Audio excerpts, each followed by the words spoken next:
हा, काय म्हटलं की process of recording transactions in a journal is called journalising. अगदी सोपी आहे.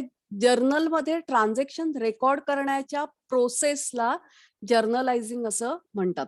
अपूर्वा, सांगशील what do you mean by journalising? Process of recording transactions in journal. Recording in transaction, journal. हा, रेकॉर्डिंग ट्रान्झॅक्शन्स म्हटल्यानंतर ते काय येणार? बुक किपिंग होणार. पण process of recording transactions in journal is called journalising. त्याच्या स्टेप्स दिल्यात. काय दिले त्यांनी इथे? Ascertain the two effect of transactions. लक्षात काय ठेवायचं की कोणतंही ट्रान्झॅक्शन ज्या वेळेला घडतं त्यावेळेला दोन इफेक्ट असतात. म्हणजे अगदी तुम्ही एखादा सांगा बघू, कोणती ट्रान्झॅक्शन्स होतात तुमच्या पर्सनल लाईफ मध्ये? तुम्ही काहीतरी खरेदी करायला जाता. समजा तुम्ही पुस्तकं खरेदी करण्यासाठी दुकानात गेलात. काय होतं अपूर्वा, सांग? ती परचेस केली जातात. तुम्ही पुस्तकं खरेदी करता. नुसती पुस्तकं घेऊन येता का ग? नाही, पैसे देतो. बरोबर आहे. म्हणजे प्रत्येक ट्रान्झॅक्शन तुम्ही पुस्तकं घेता, त्या बदल्यात तुम्ही पैसे देता. अगदी तुम्ही फिरायला गेलात, महाबळेश्वरला गेलात. महाबळेश्वरला जाताना तुम्ही समजा प्रायव्हेट कार केलीत, तर तुम्ही प्रायव्हेट कार मधनं प्रवास करण्याची सर्व्हिस विकत घेता, पैसे देता. म्हणजे प्रत्येक ट्रान्झॅक्शन मध्ये काहीतरी घेतलं जातं आणि काहीतरी दिलं जातं. आणि त्यामुळे प्रत्येक ट्रान्झॅक्शनला किमान दोन इफेक्ट असतात. 3 इफेक्ट असू शकतात, पण कमीत कमी 2 इफेक्ट असतातच. तर त्यामुळे फर्स्ट स्टेप काय आहे? Ascertain the two effect of a transaction. ट्रान्झॅक्शनचे 2 इफेक्ट कोणते होतात ते तुम्हाला पहिल्यांदा शोधून काढायचे असतात. Next step, ascertain two accounts affected by the transaction. म्हणजे त्या ट्रान्झॅक्शनमुळे कोणत्या 2 अकाउंटवर परिणाम झाले. याचा अर्थ असा की समजा तुम्ही पुस्तकं खरेदी केली, तर बुक अकाउंट, स्टेशनरी अकाउंट म्हणजे पुस्तकं आली आणि तुम्ही पैसे दिलेत, तर दोन कोणती तरी अकाउंट्स आहेत ज्या अकाउंट्सवर परिणाम होत असतो. थर्ड स्टेप काय म्हटली? Ascertain what is the nature of account affected. त्या अकाउंटचा प्रकार कोणता आहे? म्हणजे जसं की पुस्तकं खरेदी केलीत, रिअल अकाउंट आहे, आणि पैसे दिलेत, हे कॅश, हे सुद्धा रिअल अकाउंट आहे.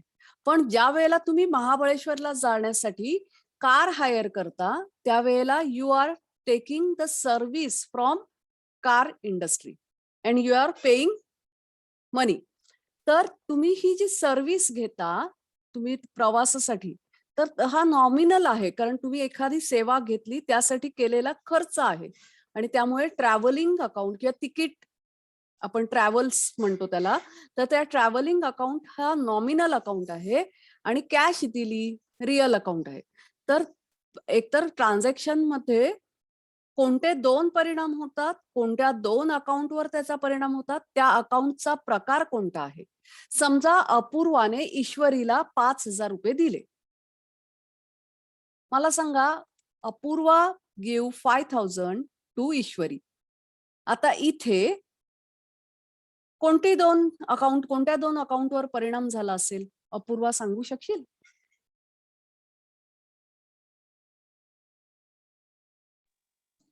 जेव्हा मी माझ्या बुक मध्ये एंट्री करते तेव्हा ईश्वरीच अकाउंट आणि cash account. Good, very nice, एकदम. कारण का अपूर्वा स्वतःच्या पुस्तकात स्वतःचं अकाउंट लिहिणार नाही. ती ईश्वरीला पैसे दिले. आता ईश्वरी हे पर्सनल अकाउंट आहे आणि कॅश हे काय आहे? रिअल अकाउंट आहे. पर्सनल अकाउंटचा आपण नियम बघितला होता, debit the receiver, credit the giver. आता ईश्वरीला पैसे दिले, ईश्वरी रिसिव्हर आहे की गिव्हर आहे? ईश्वरीने उत्तर द्यायचंय मला.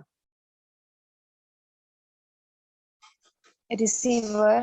हा, बरोबर आहे, ईश्वरी रिसिव्हर आहे. डेबिट द रिसिव्हर नियम असल्यामुळे ईश्वरीचा अकाउंट डेबिट होणार आणि कोणाचा अकाउंट क्रेडिट होणार? काय दिलं ईश्वरीला? ईश्वरी, तुला काय मिळालं? कॅश दिले. कॅश दिली. हा, कॅश. कॅश हे रिअल अकाउंट आहे. रिअलचा नियम काय? Debit what comes in, credit what goes out. आता अपूर्वाकडे कॅश आली की अपूर्वाकडनं कॅश गेली? कॅश कॅश गेली. गेली. आणि म्हणून क्रेडिट व्हॉट गोज आउट. म्हणून तुम्ही अपूर्वाच्या बुक मध्ये Ishwari account debit to cash असं रेकॉर्ड करणार. क्लिअर? तिघांनाही कळलं का? Yes ma'am. Yes ma'am. Okay. Teli, नाव काय रे? नाव काय तुझं तेली? अथर्व. अथर्व. अथर्व कळलंय ना? अथर्व. मॅम. ओके. नाहीतर मला तुम्ही ना इथे चॅट मध्ये सुद्धा हे करू शकता. मी चॅट बॉक्स ओपन करून ठेवते. आता समजा इन द बुक्स ऑफ ईश्वरी सुद्धा अकाउंट्स लिहिते. ईश्वरी, तू काय करशील? तुझ्या अकाउंट मध्ये आता हे ट्रान्झॅक्शन घडलं, तुला 5,000 रुपये दिले अपूर्वाने. तुझ्या पॉइंट ऑफ व्ह्यू कोणत्या दोन अकाउंटवर परिणाम होतोय?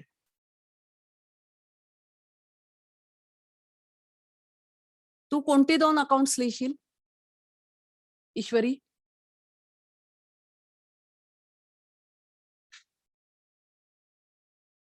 ईश्वरी, तुला काय मिळालं?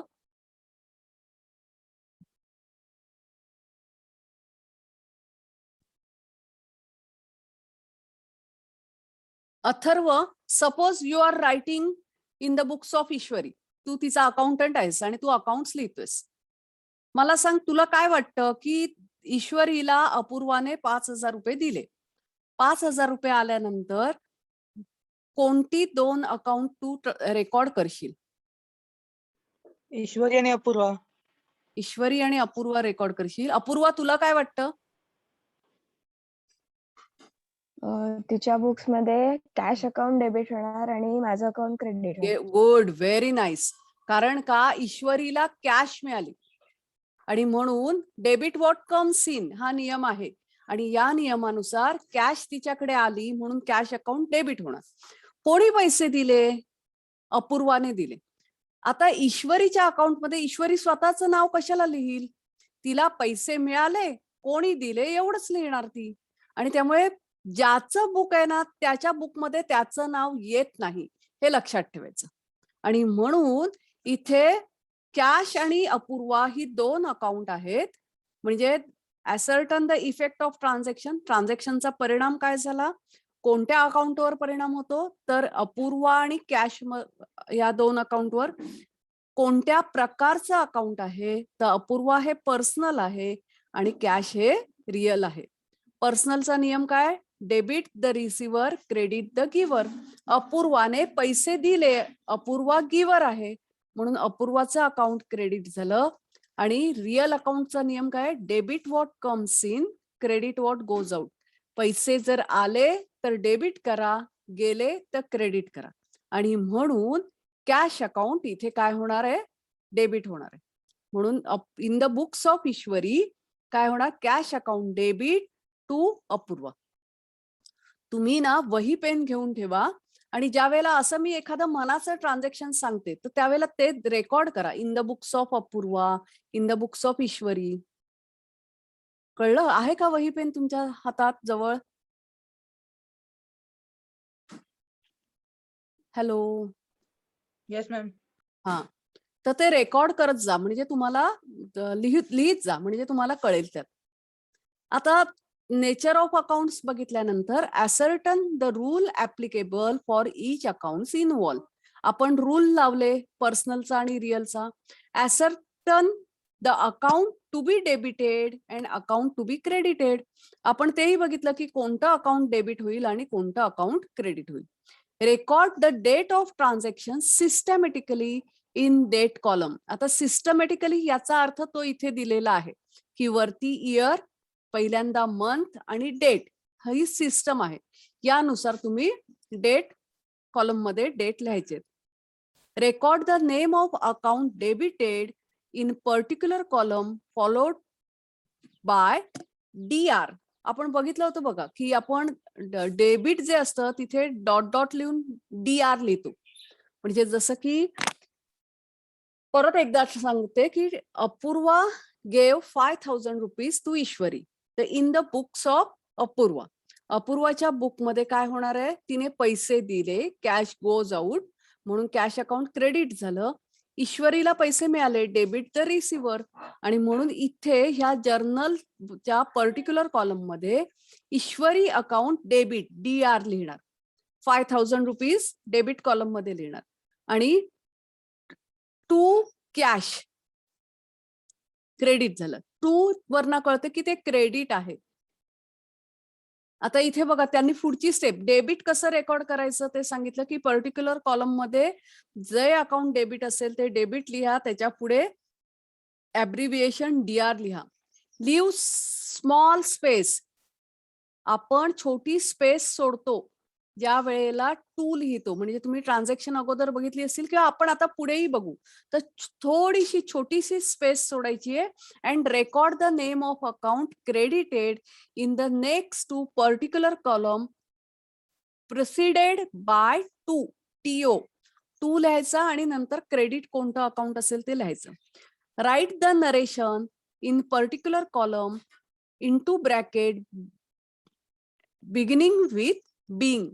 नरेशन याचा अर्थ brief explanation of the entry, आणि हे जे ब्रीफ एक्सप्लेनेशन असतं ते आपण नेहमी बिंग हा शब्द वापरून लिहितो. आत्ताच्या ट्रान्झॅक्शन मध्ये अपूर्वा, मला सांग तू काय नरेशन देशील? You paid 5,000 rupees to Ishwari. What will you write narration? being paid cash. हा बरोबर आहे, बिंग 5,000 पेड टू ईश्वरी असं सुद्धा चालेल. कारण कोणाला दिलं, एकदा ब्रीफ एक्सप्लेनेशन असतं, आणि ईश्वरी काय लिहिल तर being cash received from Apurva. आलं लक्षात? याला नरेशन असं म्हणतात. त्याच्यानंतर draw a line across the entire particular column. ही पहिली एंट्री झाल्यानंतर ना खाली एक लाईन ड्रॉ करायची, ती एंट्री सेपरेट आहे हे कळण्यासाठी. Record the number of ledger in ledger folio column against the account debited and credited on which particular account appear in the, एक मिनिट, 10 मिनिटं राहिली आहेत आता. Particular account appear in the ledger. Record the amount of debit. आता हे सांगते की डेबिटची amount लिहायची आहे, क्रेडिटची अमाऊंट लिहायची आहे. हा लेजर फोलिओचा जो काही विषय आहे ना, तो मी तुम्हाला मग सांगेन. पुढचं पेज घेते. लेजर फोलिओचा जो विषय आहे तो ज्या वेळेला तुम्ही लेजर पोस्टिंग शिकाल त्यावेळेला तुम्हाला ते सांगता येईल.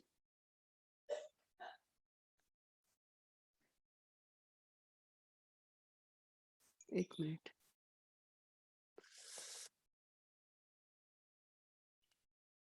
You cannot minimize Zoom. Okay.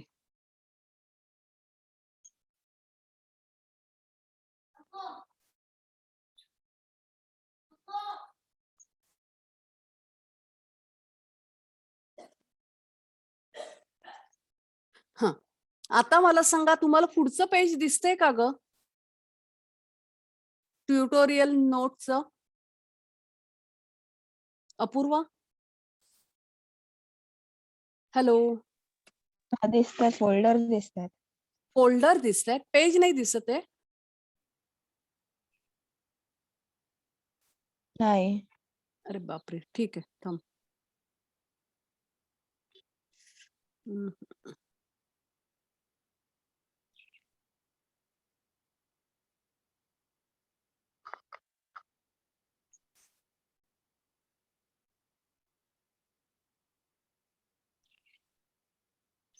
आता दिसतंय?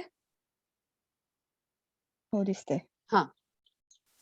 Tutorial note. Ledger folio column is filled at time of posting and not at time of recording transactions. बघा इथे मी तुम्हाला का आता सांगत नाहीये त्याचं कारण दिलंय की ज्या वेळेला तुम्ही पोस्टिंग करता त्यावेळेला लेजर फोलिओ कॉलम मध्ये लेजर फोलिओचा अकाउंट लिहिला जातो. पोस्टिंग काय आहे ते आपण शिकलो नाहीयेत, म्हणून मी इथे ते सांगत नाहीये. आता इथे एक उदाहरण दिलंय. Journalize the following transactions in the book of Rohan. आता in the books of Rohan हे जे आहे तर नेहमी बघा इथे सोल्युशन मध्ये in the book journal in the books of Rohan, in the journal of Rohan असं दिलेलं आहे किंवा in the books of Rohan असं लिहिलं तरी चालतं. दिसतंय ना तुम्हाला हे Rohan? In the books of रोहनचं ट्रान्झॅक्शन दिसतंय पेज? मॅम. हा, दिसतंय. इथे बघा दिलंय त्यांनी 1 ऑक्टोबर 2018. तर महिना लिहिला, इयर लिहिलंय 2018, कॉलम एकच आहे बघा आणि फर्स्ट डेट आहे ती लिहिली आहे. Rohan started business with cash 50,000 and bank balance 35,000. म्हणजे रोहनने व्यवसाय सुरू केला कॅश देऊन, म्हणजे कॅश आणली व्यवसायात आणि बँक बॅलन्स पण आणली. आता मला सांगा त्याने ही स्टार्टेड बिझनेस काय काय घेऊन आलाय तो? अपूर्वा काय घेऊन आलाय?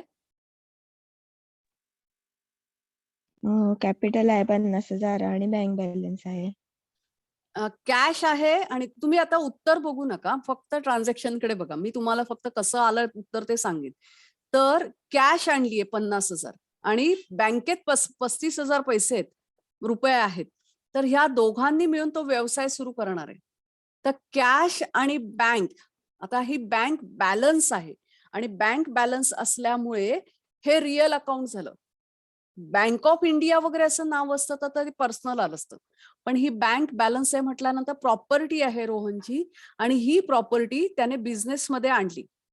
आता एक लक्षात ठेवायचं की रोहन हा सेपरेट एंटिटी आहे आणि त्याचा व्यवसाय हा सेपरेट आहे. ज्या वेळेला तुम्ही ट्रान्झॅक्शन रेकॉर्ड करता you have to think from point of view of business. रोहनच्या पॉइंट ऑफ व्ह्यू नाही तर त्याच्या व्यवसायाच्या पॉइंट ऑफ व्ह्यू तुम्हाला विचार करायचा असतो. तर व्यवसायात कॅश आली, बँक बॅलन्स पण आली. कॅश आणि बँक ह्या दोन्ही रिअल अकाउंट आहेत, डेबिट व्हॉट कम्स इन. आणि त्यामुळे इथे बघा ट्रान्झॅक्शन मध्ये 1 ऑक्टोबरला cash account debit 50,000, bank account debit 35,000. आता ती त्याने इन्व्हेस्ट केली आहे. ज्या वेळेला प्रोप्रायटर एखादी इन्व्हेस्टमेंट करतो तर ते आपण कॅपिटल अकाउंट म्हणून लिहितो आणि म्हणून टू कॅपिटल 85,000 ही टोटल 50 अधिक 35 85,000. आणि याचं नरेशन काय येणार तर ते तुम्ही वहीत लिहून घ्या. Being started business with cash and bank balance. Clear इथपर्यंत? कळलं असेल तर सी टाईप करा, पटकन सी टाईप करा. कळलं असेल तर, नसेल तर परत सांगते.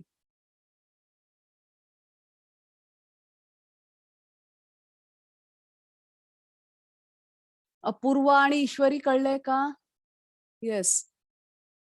ईश्वरी, अपूर्वा, मला दोघांचेच रिप्लाय आले, तिसऱ्याचं नाही आलंय.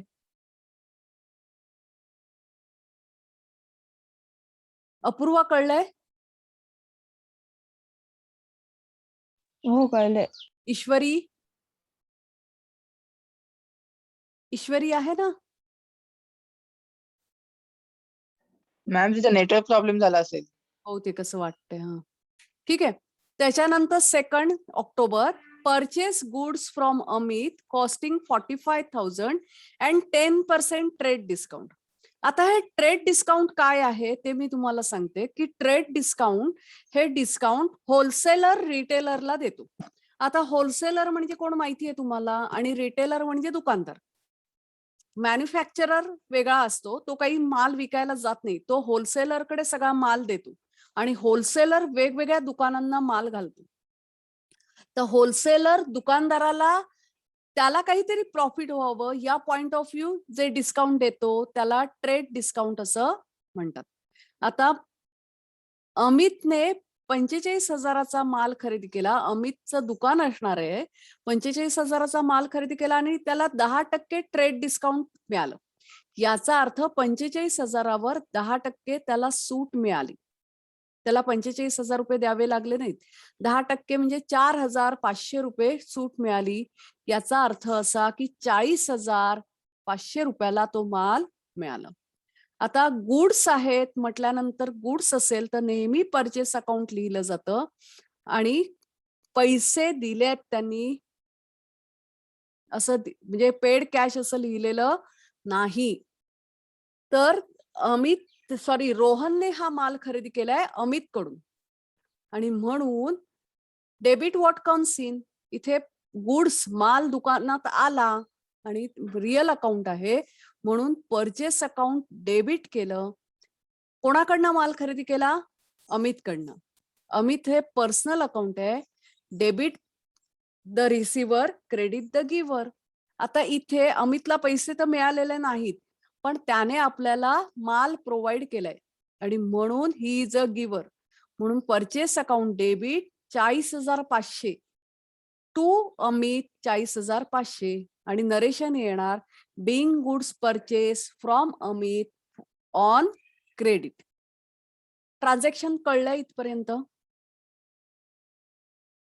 हो असेल तर सी टाईप करा पटकन. आज आपण एवढी 2च ट्रान्झॅक्शन घेणार आहोत, उद्या परत भेटू. ओके चालेल. एवढी 2 ट्रान्झॅक्शन नक्की कळली आहेत तुम्हाला? मी काय करते मगासचं एक पेज आणि हे पेज, ही 2 पेज तुम्हाला ह्याला टाकते आणि एक स्क्रीनशॉट काढून घ्या आणि मला व्हॉट्सअपला टाकायचं आहे. तुम्ही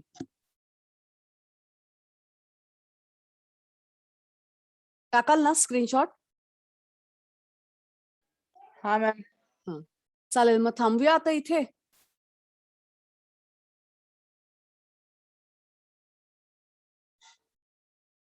हॅलो.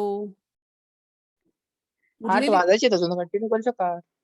40 मिनिटाचं आहे हे. त्याला आता इथे मला 1 मिनिटापेक्षा कमी टाइम राहिलेला दिसतोय. कळलं अथर्व? हा चालेल. त्याचं झूमचं लिमिटच 40 मिनिटाचं आहे ना. तुम्हाला इथे दिसतंय स्क्रीनवर? मला दिसतंय लेस दॅन 1 मिनिट असं दिसतंय.